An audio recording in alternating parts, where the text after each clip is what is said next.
কেন খেলবে? Fourth division, third division, fourth division, third division যারা খেলছে তারা খেলছে ওই আইএফএ রাজনীতির মধ্যে থাকার জন্য। আমাদের ভেন্ডাররা আজকে আমি বলে দিচ্ছি, কাজু ক্যান্টিন টাকা পায়। পল্লব বলে আপনারা জানেন, পল্লব বলে আছে ময়দান মার্কেটে, যে আমাদের তখন ফুটবলে জার্সি করতো, তার প্রচুর টাকা বাকি আছে। পল্লবকে আমি একবার নিয়ে এসেছিলাম, এখানেও প্রেস কনফারেন্সেও পার্টিসিপেট করেছিল, কিন্তু পার্টিসিপেট করেছিল মনে আছে বাবা ছিল তো, কিন্তু আইএফএ কোনো টনক নড়ছে না। আইএফএ একটা এমন একটা জিনিস করলো যে আপনাকে পড়াশোনা করতে হবে, আপনাকে আমি ডাইরেক্ট ডাক্তার, যেরকম নেটে চলছে না এখন, যে পয়সা দিয়ে 30 লাখ 35 লাখ আপনি ডাক্তারি চান্স পেয়ে যাচ্ছেন, এখানেও আপনি 1 কোটি টাকা দিয়ে ডাইরেক্ট লিগ খেলতে পারছেন। এবার হয়েছে একটা ক্লাব খেলছে 1 কোটি টাকা দিয়ে, তার মানে তার গ্রহণযোগ্যতা হচ্ছে পয়সা। আপনি যারা ফিফথ ডিভিশন, ফোর্থ ডিভিশন, আজকে বাবু ওর যে কালীঘাট বলে ক্লাবটি আছে, সেই ক্লাবটাকে সেকেন্ড ডিভিশন, থার্ড ডিভিশন থেকে ধীরে ধীরে ধীরে ধীরে আজকে এখানে তুলে এনেছে প্রিমিয়ারে। তাহলে ও বেকার তো তুলেছে, ও বোকা, ও বোকা। ও টাকা এই যে 5 বছর ধরে যা ফুটবল চালিয়েছে, এই যে টাকা খরচা করেছে, সেটা 1 কোটি টাকার কিন্তু অনেক বেশি, অনেক বেশি। আমি তো বাবনের সামনে বলছি, বাবন কেন, যারা যারাই করেছে, একা তো বাবন নয়, সুরুচি আছে, তারা বোকা।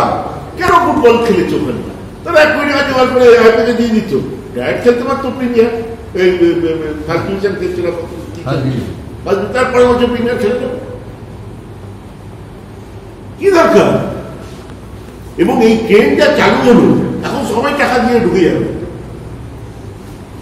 কেন খেলবে? Fourth division, third division, fourth division, third division যারা খেলছে তারা খেলছে ওই আইএফএ রাজনীতির মধ্যে থাকার জন্য। বাবনের মতো লোক খুব কম আছে যারা ফুটবলকে ভালোবেসে ফুটবলকে তোলার চেষ্টা করছে।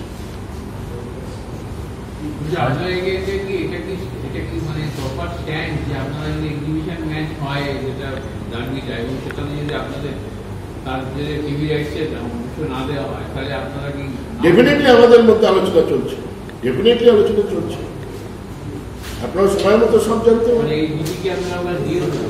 সব হবে অফিসিয়ালি সব জানাবো, আমরা লুকিয়ে চুরিয়ে তো করবো না।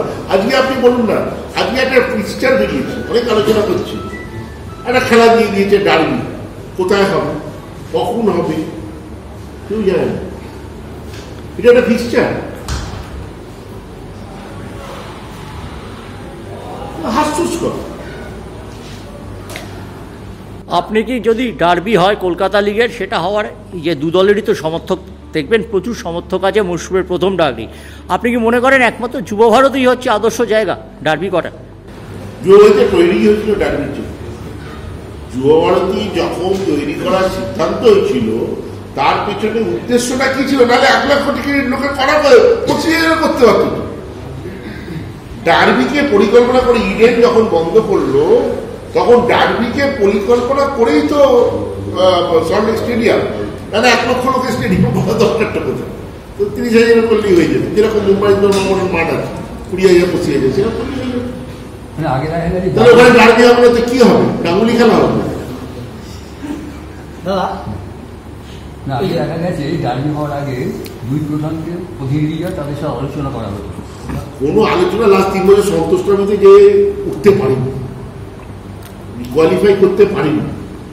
আর সেদিকে ক্লাব ফুটবলে একজন আইএসএল চ্যাম্পিয়ন হচ্ছে, একজন সুপার কাপ চ্যাম্পিয়ন হচ্ছে, একজন আই লিগ চ্যাম্পিয়নে আইএসএল হচ্ছে, তাদেরকে ডেকে তাদের অভিজ্ঞতা নেওয়ার কি খুব পাপ হতো? আলোচনা করলে কি খুব পাপ হয়ে যেত? মুম্বাই মোহামেডানকে ডেকে যদি আলোচনা করতে যে কীভাবে আমরা সন্তোষ ট্রফিতে ভালো কিছু করতে পারি, আপনারা আসুন, আপনারা বলুন।